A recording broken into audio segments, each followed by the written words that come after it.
Afwerki's current war on Tigray is his last chance to survive. Afwerki is a vengeful person, obsessed with personal grandeur and aspires to dominate the Horn of Africa.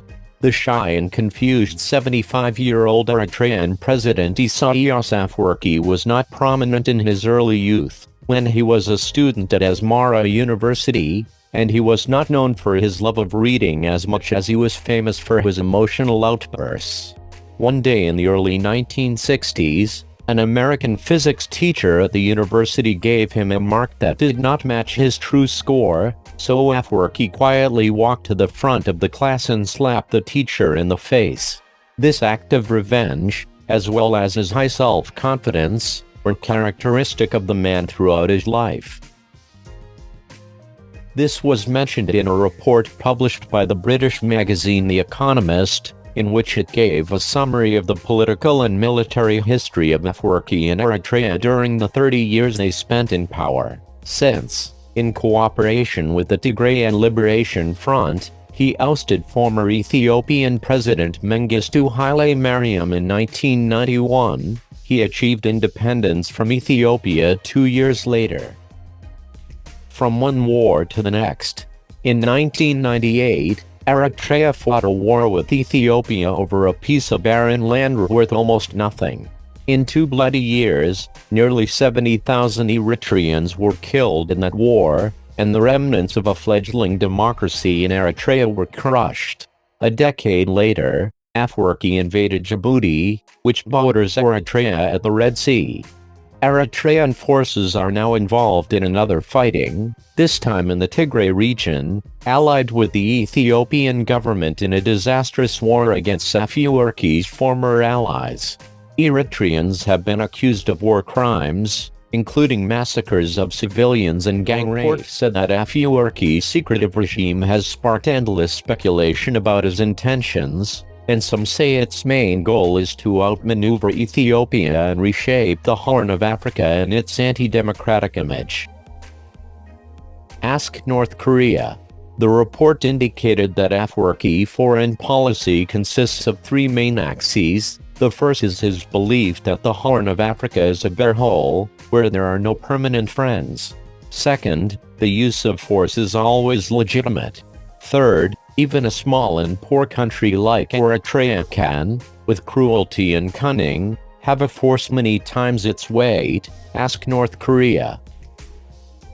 He said that the breakdown in Afwerki's relations with his old comrades in the Tigray front testified to his belief that he could not trust any ally, and Eritrea's defeaturing in the border war with Ethiopia, 1998 to 2000, made him bitter. The report attributed to Owitali, born Michael the Eritrean at Queen's University in Canada, likening him to a camel who can never sleep without settling the account.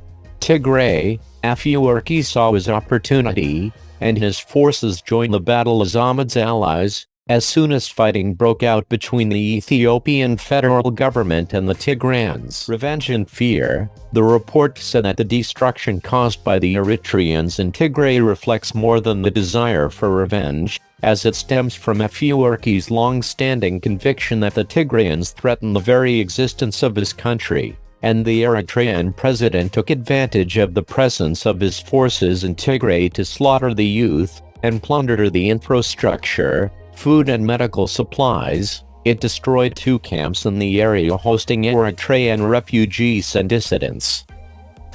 Nevertheless, the report continues to say that Afwerki's ambitions go beyond Tigray, and quotes Saya Brata, the former Ethiopian defense minister, as saying that the elimination of the Tigrayan forces is related to removing an obstacle on his way to Addis Ababa in the region, getting to Ethiopia's new conglomerate. In his attempt to gain control of the Horn of Africa, Afwerki sought to influence Abiy Ahmed, who ran a country larger and more important than Eritrea. Last year, with the support of the Ethiopian and Somali leaders, Afwerki created a new regional bloc that he hopes will replace the Intergovernmental Authority on Development, IGAD, which was until now the premier club in the region, and also includes Djibouti, its secretariat headquarters, Kenya, Sudan and Uganda. The three leaders seek to win South Sudan to join the new club, and this particularly annoys Djibouti, and even more controversial is the rumors of plans to link Ethiopia and Eritrea with some kind of union, and their armies cooperate along the fragile border between Ethiopia and Sudan, as well as in Tigray. The report attributed to analysts in the region as saying, Afwerki will never allow any union with Ethiopia that he is not allowed to control.